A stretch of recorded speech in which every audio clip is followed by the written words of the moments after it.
Post के नीचे माँ बहन की गालियां दे रहे हैं, उसके अंदर आपको कोई भावनाएं नजर नहीं आ रही क्या? भावनाएं कहाँ पे हैं? ये तो जानबूझ के भावनाओं का एक अजीब सा कुचक्र बनाया जा रहा है और एक ही तरफ की भावनाओं को बताया जा रहा है। जो नीचे लिखा गया है वो कितना वायलेंट है वो आपको नजर आना चाहिए।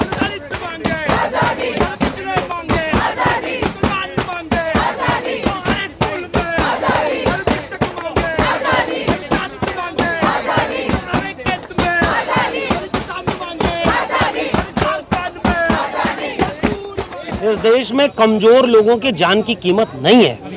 लोग कीड़े मकोड़े की तरह इस देश में रह रहे हैं। चलिए गांव में आप देख लीजिए, रहने को घर नहीं, महंगाई इतनी है, पेट्रोल डीजल के दाम इतने बढ़ गए, रोजगार जो देने की बात कही थी वो नहीं दिया, पूरे देश को बर्बाद कर दिया। और उस पर ध्यान न जाए कि रोज मंदिर मस्जिद, रोज आप कोई ना कोई यही खबर, पूरा टीवी चैनल बैठ करके उनको मंच दे रहा है। 15 करोड़ मुसलमान बर्दाश्त नहीं हो रहे हैं, 45 करोड़ मिला करके उनको अखंड राष्ट्र बनाएंगे, टीवी पर इस पर डिबेट हो रही है, तब किसी की धार्मिक भावना नहीं आती हो रही। हम कह रहे हैं हमारी भावनाओं की कोई कद्र है कि नहीं, इसलिए हम इसका पूरा विरोध करते हैं।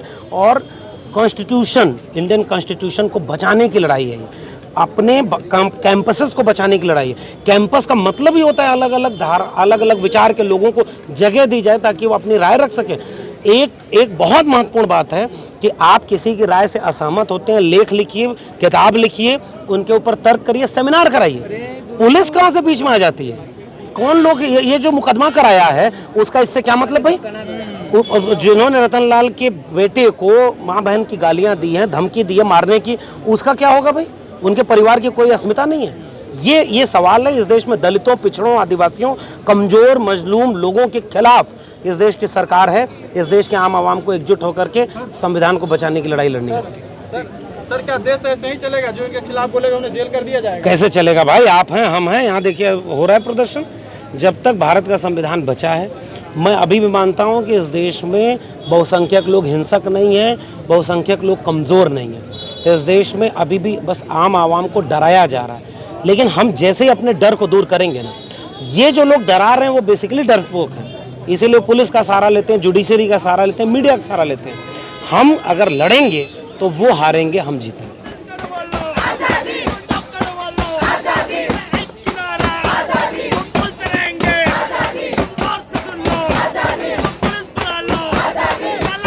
अगर तुम किसी उस पे बैठे हो, चूहे पे बैठे हो, हम चूहे को कुछ कह देंगे, तुम कह तुम्हारे गणेश जी की वो आहत हो गई। अब तुम अपनी आहत ही कर लो भाई, सारी की सारी भावनाएं, क्योंकि वो तो जानवर हैं। अब हम तो नाम लेंगे ना उन एनिमलों का, कैसे लेंगे? अब अपने भगवानों को, भैया आधुनिक युग है, किसी को साइकिल पे बिठाओ, उन जानवरों को भी जान छोड़ो, किसी को साइकिल पे बिठाओ, किसी को स्कूटी पे बिठाओ। अब उनको भैया जानवरों को कम से कम माफ करो। और तुम्हारी जो भावना है, जो आहत हो रही है ना, अब इस भावना को, ये संविधान की जो तुम्हारी आहत हो रही है, संविधान की मूल भावना के विरुद्ध है। और ये इनकी आहत नहीं है। ये जो सरकार मिली हुई है, सरकार ने पूरी कोशिश कर ली कि हर तरीके से दंगा करवाएं इस देश में, जो नहीं हो पाया। क्योंकि बहुजन आज जो SC/ST हैं, बाबा साहब के आंदोलन से, लगातार जो आंदोलन चले हैं, बहुजन मूवमेंट, उससे वो कैडराइज हो गए, उनको संविधान का मूल्य पता चल गया, अपने अधिकारों का। वो झगड़े में नहीं जा रहे हैं। तो इसलिए अब मुस्लिमों को छोड़ करके अब इन जो SC/ST के जो स्कॉलर हैं, बुद्धिजीवी हैं, जो फोर फ्रंट के लीडर हैं, उनको जेलों में डालो और इनको टेरराइज करो। और जिससे कि इनकी जो वो भावना है संविधान खत्म करने की, जो इनकी इच्छा मंशा है, जो गैर संवैधानिक की इच्छा है, उसको ये पूरा कर सकें। ये इनकी भावना। अंधेरे में गिरफ्तारी को कैसे देख रहे हो? देखिए संविधान, ये तो संविधान के अनुच्छेद 22 का पूरा उल्लंघन है। उसमें साफ साफ लिखा हुआ है कि विशेष उसमें आप जब किसी को अरेस्ट करने जाएंगे तो उसको पहले नोटिस देंगे, वो उसका रिप्लाई करेगा। और अगर आप उसको अरेस्ट भी पहले बिना नोटिस दिए आप अरेस्ट नहीं कर सकते हैं। आपने रात के अंधेरे में उनको अरेस्ट किया, वही अपने आप में गैर कानूनी है। क्योंकि एक देश के एक जिम्मेदार वो नागरिक हैं और एक बड़े विश्वविद्यालय के वो एक माननीय प्रोफेसर हैं, वो ऐसे थोड़ी रातों रात छोड़ करके चले जाएंगे। ये तो हाँ, वो तो प्रोफेसर हैं, एक जिम्मेदार प्रोफेसर हैं, एक जिम्मेदार पद पे हैं भारत के संविधान के हिसाब से। तो कोई आतंकवादी कोई उठाई गिरे थोड़ी है जो आप रात को जाकर के छापा मार के उनको उठा लोगे। आपको नोटिस देना चाहिए था प्रॉपर। सभी ये तो गैर संवैधानिक ये पूरी तरीके से प्रक्रिया इन्होंने करी है, जो कि कोर्ट में गिरेगी। लेकिन हम इसका विरोध करते हैं। क्योंकि इसको पूरी ये बिल्कुल संविधान के विरुद्ध है। और इसके जो होम मिनिस्टर हैं, जो इसके दिल्ली पुलिस के खैरख्वाह हैं, उसको तुरंत इस्तीफा देना चाहिए, नहीं तो लड़ाई लंबी होगी और इनकी जेलों को ही भरेगा इस देश का SC ST। अब हम इसको आंदोलन को ये रुकेगा नहीं। इस देश के जितनी जेलें हैं, हम दिल्ली की जेलों को भरेंगे। तो हमें गिरफ्तार करो भाई, कितनी जेल है बताओ तुम्हारी। यानी जी प्रोफेसर को अरेस्ट किया गया है, आम आदमी कैसे आवाज उठाएगा विदेश में? नहीं, ये तो बहुत बड़ी अपने आप में खतरनाक बात है कि आप जब एक स्कॉलर को, एक जिम्मेदार साथी को, एक नागरिक को आप जब गिरफ्तार कर सकते हो, जो कि कोई छोटी मोटी विश्वविद्यालय का कोई छोटी मोटी नौकरी नहीं करता, या वो एक दिल्ली विश्वविद्यालय जैसे एक नामचीन विश्वविद्यालय के नामी गिरामी प्रोफेसर, उनको आप इस तरीके से आप वो करेंगे। हाँ, हर कोई जानता है और एक अच्छे लेखक पूरी देश दुनिया में उनको जानते हैं। हाँ, आप उस तरीके से उनको गिरफ्तार करोगे तो ये पूरी तरह से ये बिल्कुल गलत है। हम इसकी बिल्कुल निंदा करते हैं और हम मांग करते हैं कि अमित शाह जी तुरंत इस्तीफा दीजिए, क्योंकि आप गृह मंत्री हैं देश के और आपकी दिल्ली पुलिस बिल्कुल गैर कानूनी काम में लिप्त है। उसने गैर कानूनी काम किया है, गैर संवैधानिक काम किया है। तुरंत इस्तीफा दीजिए, हमारी मांग है।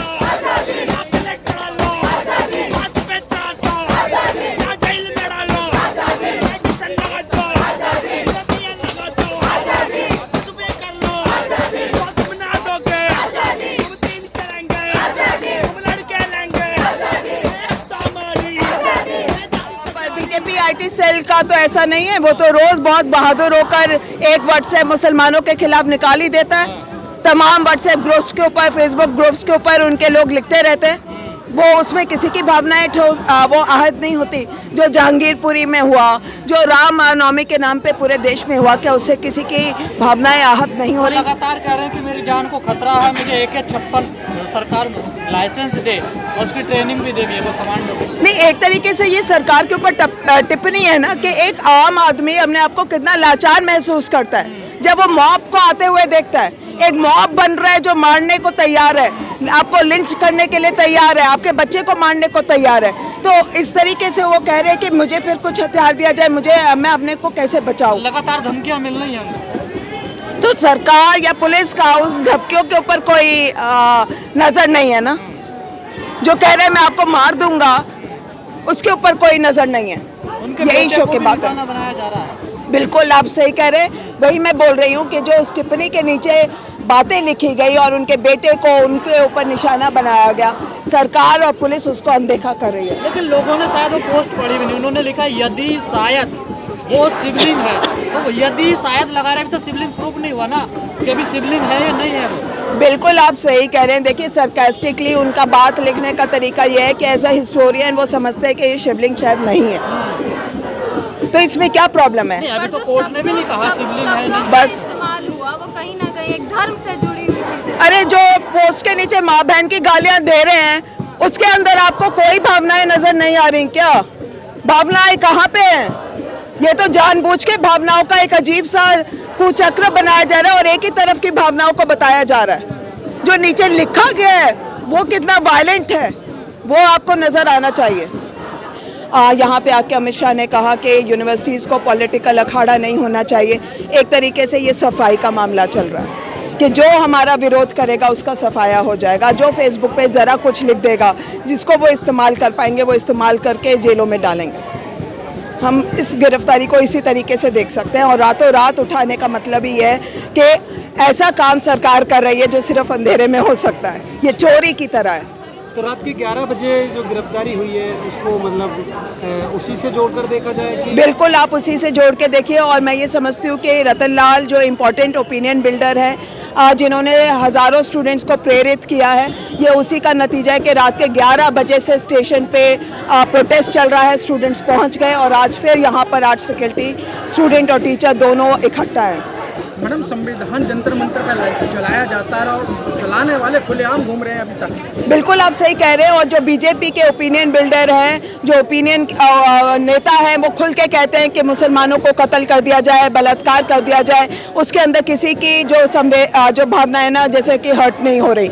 जिस तरीके से रामनवमी बनाई गई, जिस तरीके से यहाँ पे हनुमान का दिवस बनाया गया, उसके ऊपर सरकार ने मतलब जो हमारे प्राइम मिनिस्टर है उनके मन की बात तो कोई हुई नहीं। उन्होंने कहा नहीं कि ये किस तरीके के दंगे हो गए, आपने कैसे राम को सेलिब्रेट किया। आपने लोगों को मार के राम को सेलिब्रेट किया, ये आपको क्या भगवान राम बताता है? तो आपके तो प्राइम मिनिस्टर मौन हो गए।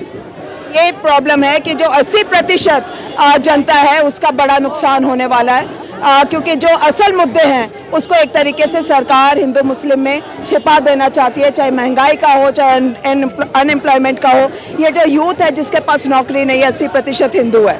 ये जो पेट्रोल महंगा खरीदा जा रहा है उसमें 80% हिंदू है। LPG अगर नहीं मिल रहा उसमें 80% हिंदू है। जब सबसे बड़ा नुकसान होगा, जो एजुकेशन पे नुकसान होगा, वो उसमें सबसे बड़ा जो हमला हिंदुओं पे ही है। सरकार अपनी करनी को देखे, पॉलिसीज को ठीक करे, ये उसको करना चाहिए।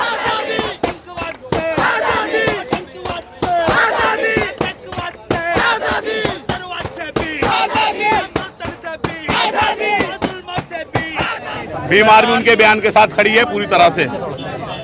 सरकार समुदाय को टारगेट करके काम कर रही है। सरकार जो है एक एक करके सबको जेल में पैक करने की कोशिश में है। जो जो लोग आवाज़ उठाते हैं बहुजन समाज की, जो जो लोग जो है सोच रखते हैं, उन्हीं को जो है जेल में डराने का, जेल में बंद करके बहुजन समाज के लोगों को डराने का काम कर रही है। भाई, जो लोग संविधान जलाते हैं उन पर कार्रवाई नहीं होती। ये बात सच है। जो लोग संविधान जलाते हैं, जो लोग बड़ी सभाओं में जो है अपनी धर्म संसद के माध्यम से जो है भारतीय संविधान को बदलने की बात करते हैं, जो लोग जो है SC ST OBC माइनॉरिटी वर्ग के अधिकार खत्म करने की बात करते हैं, जो लोग अपनी कथाओं में, राम कथाओं में, भागवत कथाओं में निरंतर जो है भारतीय संविधान को बदलने की बात कर रहे हैं, निरंतर जो है इस समता मूलक समाज में, इस भारत देश के अंदर जो है हिंदू राष्ट्र बनाने की बात कर रहे हैं, उनके ऊपर कभी कोई कार्रवाई नहीं होती। जो लोग जो है 20-80 की लड़ाई की बात करते हैं, खुले शब्दों में जो है ये बात कहते हैं, उनके ऊपर कोई कार्रवाई नहीं होती। अगर कार्रवाई होती है तो हम जैसे लोगों पे, अगर कार्रवाई होती है तो रतन साहब जैसे लोगों पे, रतन लाल जी जैसे लोगों पे कार्रवाई होती है, तो हैनी बाबू जैसे लोगों पे कार्रवाई होती है। लगातार काफी दिनों से निशाने पे थे, रतन लाल जी ने भी मांग करी कि मेरी सिक्योरिटी, उन्होंने AK-56 की बात करी थी। सरकार, उनके प्रधानमंत्री को उन्होंने खत लिखा, ऑनरेबल राष्ट्रपति को उन्होंने जो है खत लिखा, LG को खत लिखा, मगर उनको अभी तक कोई सुरक्षा नहीं दी गई और उल्टा जो है रात को कायराना काम करते हुए दिल्ली पुलिस रात को उनको उठा के ले गई। अत्याचार कम होगा, कैसे रुकेगा दलितों का शोषण? दलितों का शोषण जो है इस तरह से रुकेगा, कब तक जो है ये लोग दबाएंगे? सरकार आवाज उठाने वाला, जब आवाज उठाने का काम करते हैं, जिससे पहले जो है चंद्रशेखर साहब को भी 17 महीने के लिए जेल में डाल दिया गया, लालू यादव को जेल में डाल दिया गया। ऐसे तमाम लोग जो लोग जो हैं इस सामंतवादी सरकार, सामंतवादी व्यवस्था के खिलाफ आवाज उठाने का काम करते हैं, उनको जेल में डालने का काम करते हैं। मगर हम बाबा साहब डॉक्टर अम्बेडकर के बच्चे, हम लोग जो है किसी भी हाल में डरने वाले नहीं।